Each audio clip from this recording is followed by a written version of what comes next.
The Israeli government is pure evil. The Israeli regime is depraved and disgusting. For the last year, they have been engaged in a campaign of brutal ethnic cleansing in Gaza.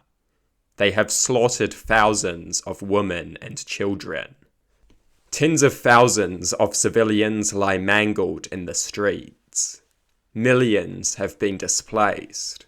Cities have been reduced to rubble. The people of Palestine face a hopeless situation. Israel claims to be fighting Hamas. Yet they have created the conditions of chaos and cruelty within which terrorist organizations have always prospered. They have desensitized people to violence. They have normalized cruelty. They have watered the weed that is terrorism.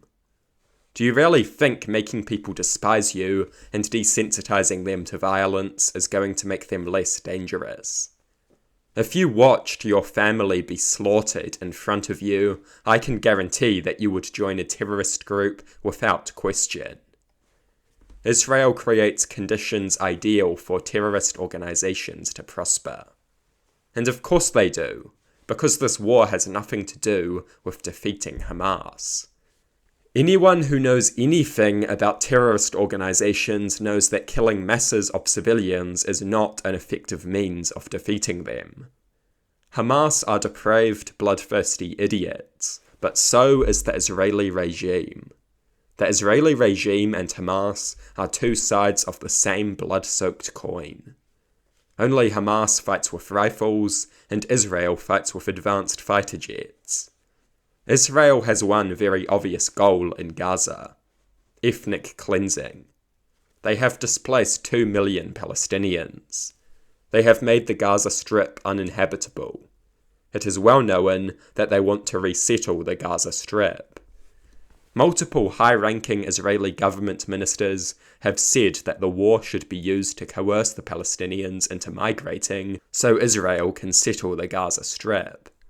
Shlomo Karhi and Ben Gvir have openly said that they want ethnic cleansing. They want to get rid of the Palestinians so they can resettle Gaza with Israelis. These are high-ranking Israeli government ministers, and they have openly said that ethnic cleansing is what they want. And ethnic cleansing is the reality on the ground, and still some idiots deny this. Israel is founded on an evil ideology: Zionism. Zionism is the belief in a Jewish state. At first, the concept of a Jewish state does not sound so bad, but a Jewish state means a state based on ethnicity. And a state based on ethnicity can only be created and maintained through apartheid, ethnic cleansing, and brutal violence. And apartheid, ethnic cleansing, and brutal violence is what we see. This is a direct result of Zionism, the belief in a Jewish state. A state based on ethnicity can only be created and maintained through ethnic cleansing, apartheid, and brutal, hideous violence. That is the reality, and this reality becomes more apparent every day. Zionism is an evil ideology. Israel has the right to exist, but Israel does not have the right to be an ethno-state. Israel can continue to exist, but only if it rejects the disgusting ideology on which it was founded. No ethnicity has the right to their own state. The Jewish people have the right to safety and security, but no ethnicity has the right to create and maintain their own ethno-state. No ethnicity has the right to commit ethnic cleansing and mass slaughter. The depravity on display is not some kind of weird exception. It is the logical conclusion of the ideology that dominates Israeli politics. Israel can continue to exist, but it must abandon its identity as an ethno-state. It must become a liberal civic nationalist project, not an illiberal ethno-nationalist project. And there must be a two-state solution. The two-state solution must be forced onto Israel because they have no interest in it.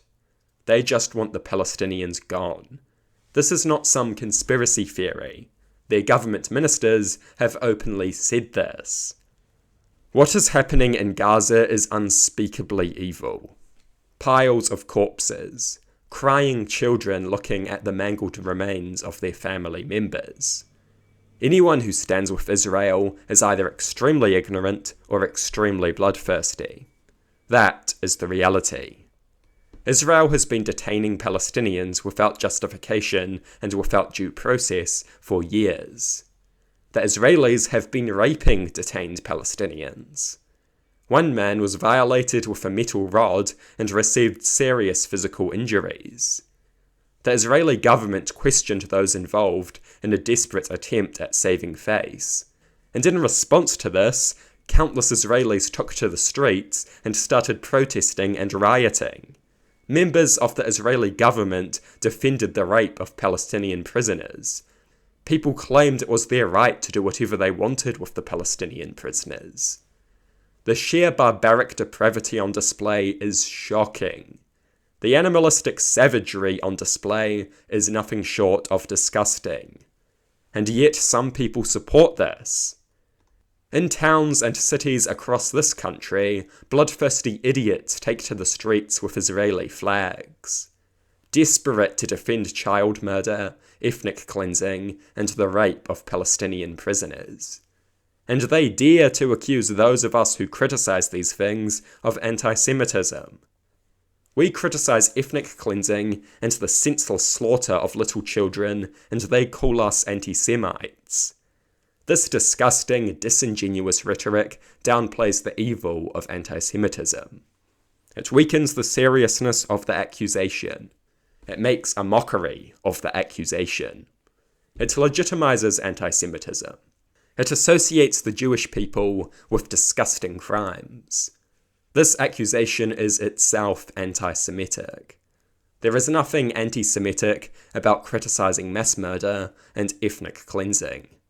Anti-Semitism is a disgusting disease, and so is Zionism. These cancerous ideologies drip with blood. They should be rejected. The New Zealand government must take action. We must cut all diplomatic ties to Israel. We must expel the Israeli ambassador. We must recognise a Palestinian state. We must support South Africa's genocide case against Israel.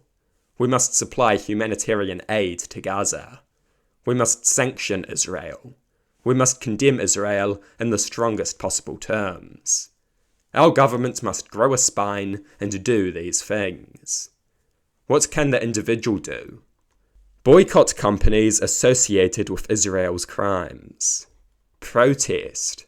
Donate to humanitarian organisations providing desperately needed aid in Gaza. Contact your local representative and share your concerns. Contact government politicians and demand action. Email them, send them a letter, call them, confront them. Demand action. Promote awareness of Israel's crimes. Promote opposition to Israel's crimes. Speak to friends and family. Use social media to promote opposition to Israeli crimes. Just doing one or two of these things can make you part of a larger effort that does make a difference.